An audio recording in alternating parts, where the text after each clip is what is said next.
Hey, what's up guys? So welcome to a new video, and I thought it was about time to drop another tutorial on the channel. And of course the most asked topic was color grading. So let's jump right in and let me show you how I color grade my videos.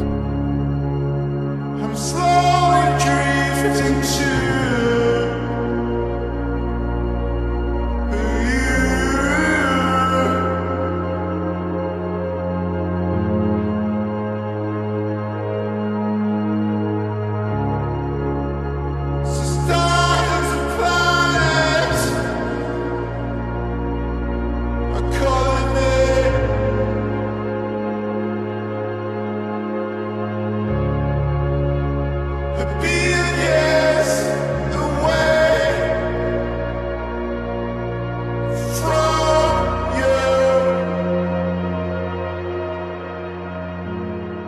So over the last couple of months, as some of you might have noticed, my color grading has changed quite a bit, which would be I got a new monitor, which is the VP2776 from ViewSonic.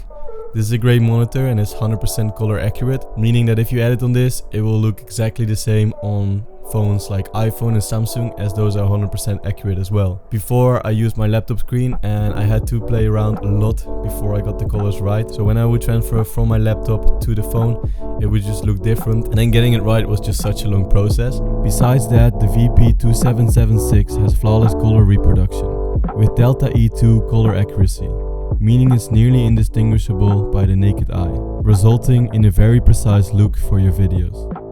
So I think that was very important over the last couple of months, and it helped me so much achieving better colors. Apart from that, having a second monitor also makes you more focused because it's bigger and it's higher up, so you're looking up all the time. This way you don't have to be as close to the screen, so you get less tired, and you're also looking up a lot, which makes more light enter your eyes, and that's why you're less tired as well. Another thing that I started to do was make my own LUTs that I could load onto my camera specifically. So I made this LUT specifically for my camera, which is the Blackmagic 6K. And what you do then is load them onto a card and use this to import them onto your camera. You're then ready to expose correctly in the field. So I'm just going to quickly demonstrate how the LUT is on the camera, and I'll show you that this is exactly the same LUT as I apply later on post. I'm just going to get a shot here of Gaston. Right, so now as you can see in the playback, the LUT is on. Here I can turn it off. And then when I turn it on again, it looks exactly the same as when the LUT's applied on post. So what's really nice about this is you know already how to expose before you start editing. So once you have all the files on your computer, you can just apply the same LUT but in post, and it will look exactly the way it looked on camera, and from there you make some minor adjustments and you're good to go. I really enjoy this process because it's very accurate, and editing the colors is now a very fast process, so I don't have to waste too much time on it, and I'm even very happy with the results. So I would highly recommend you doing this method as well. You can do this with an external monitor on other cameras, so that's no problem at all. Alright, so now that we're in Davinci Resolve, let me explain my color grading process. So to create these LUTs, I've created my own creative LUT and my Rec 709 as well. However, there's really good Rec 709s that you can find in Davinci Resolve as well, so I would recommend using those if you want to. And then from there I started color grading clips and applying these to different clips in the timeline. And then I went back and forth between them to make sure that in the end they work perfectly. And with that I created 5 LUTs myself that I now have applied on my camera and that I use every single time, and this makes sure that my editing process is much faster. However, in this video I'll first show you how I would edit from scratch, then I will show you how I would create these LUTs, and then I'll also show you how I edit with the LUTs myself. So when I was editing in DaVinci from scratch, this is what I would do. So let's start with this image here and grade it. So first I would make 2 nodes with Alt-S and drag them to the end. And then on the first one I would apply the effect called Color Space Transform.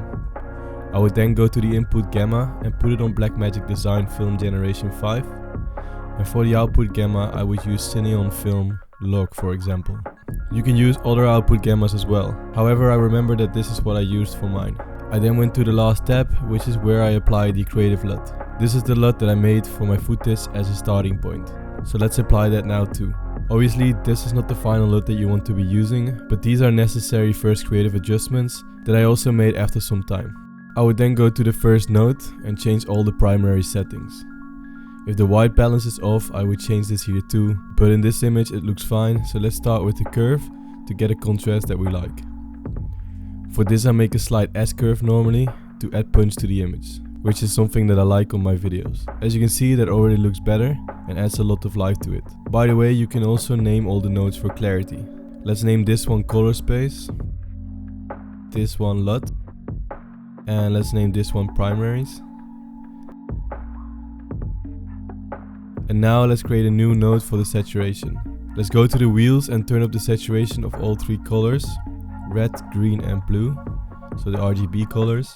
And then if we go here, we can change the intensity of the entire node. Now let's call this node saturation 1. I'll then create another node and slightly change the saturation again, but this time only for certain colors. On this image I feel like the red is very saturated. To achieve this, we go to the hue versus saturation line, where we can change certain hues. And lately I've been really liking it if images are more desaturated but still rich of color. In my opinion, this is all about using ND filters and good color grading. Right there looks good, and now let's create an even more punch with the curves by going down on the blacks and up on the highlights. Now this image is starting to look really good already. Another thing we can do is create another node to add an effect called glow. This is depending on the shot, and for this one I feel like it's not too necessary, but let's do it anyway. So let's play with the threshold and add color. We can then change the composite type to soft light and blend it to finish off this image.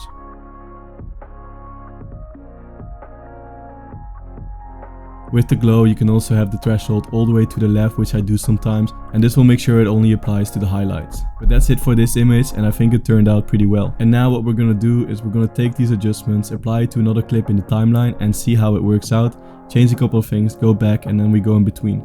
So let's continue. So now let's edit another one. What I would do now is copy all the adjustment nodes and paste it on the next image. This one for example. As you can see it works, but it's not perfect yet. It's too yellow, so let's go to the curves and play around with the hue versus hue to achieve a natural and deep green for this take. This is where you can target certain colors as I showed you before. Let's try changing the greens by making a point and do the same with the yellow area. And I think this is starting to look good. It's a little bit too saturated still, so let's desaturate it a little bit. Let's now copy and paste it again and go to the next one. As you can see, it's not perfect again. So we'll have to try and adjust some things. It's too saturated, so let's add some color. By the way, I prefer having a more saturated LUT in the end, because it's always better having the option to lower the intensity of the color than the other way around. On this image I would definitely take a little bit more time and go in between it than the previous one, but it's definitely looking great already. Now let me show you how it compares to my LUT already by removing the adjustments and applying my LUT.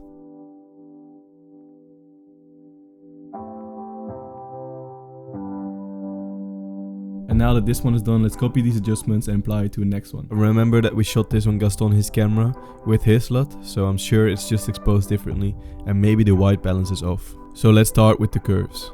So let's add some contrast. And now as you can see, let's definitely make this image colder by changing the white balance in RAW. I think some previous changes are affecting this clip a bit wrong, so let's go to those nodes.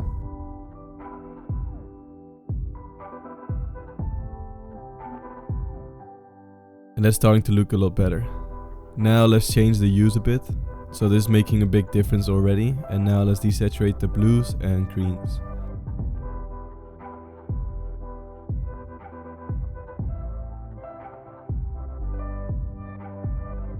I'm liking the look of it now. However, we might have to make the white balance a bit warmer again after these changes. Around there it's looking really good. Now let's take down the red. As Donika, her hair, pointer and face are quite saturated and are standing out too much. Now let's adjust the blue tint and make it slightly teal. Here you can clearly see a big difference. I don't want it to be too teal, but it was looking too magenta, so let's go somewhere in between.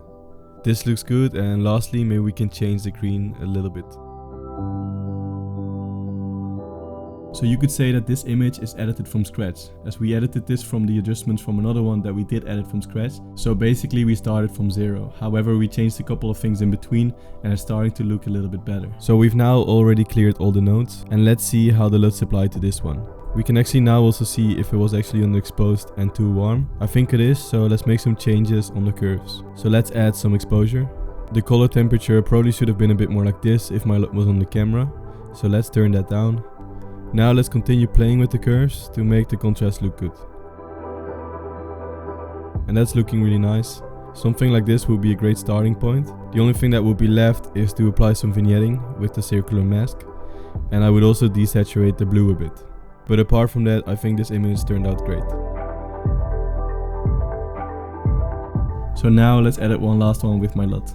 For this, let's start with applying the LUT to multiple images so we can choose.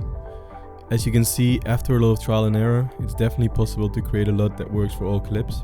It just takes a lot of time, but during the process you really train your eye as well. For the first grade, let's choose this clip. That's looking really nice, but I would make some small changes. Adding a filter to the bottom of this image will really drag the audience their attention to Gaston. We gotta play with the softness of the edge and add darkness for vignetting. After making it darker, we can also add some light to highlight those lit up grain points to create some contrast. I think this looks really nice, and here you can see the adjustment. Lastly, I would probably add some glow to the highlights and a tiny bit to the shadows, but I think that's all for this clip. Now for this one, we add the LUT and see what's up. The highlights are quite strong, as this isn't the most normal lighting situation, but as you can see, when we take off the LUT, all details are still there. Therefore, we create a node with Shift S to get some of that highlight detail back. That's looking really nice. Now I wouldn't do much more to the image, but to this one we're also gonna apply some glow. I think we can add some punch to the image by taking some of the highlight back. So this is the before and here's the after. So that's it for the editing. I hope you took something away from me showing you my process. And lastly, now I'll quickly show you how you can export the LUTs in Davinci yourself. All you have to do to create a LUT is make some adjustments, go to the right click, generate LUT.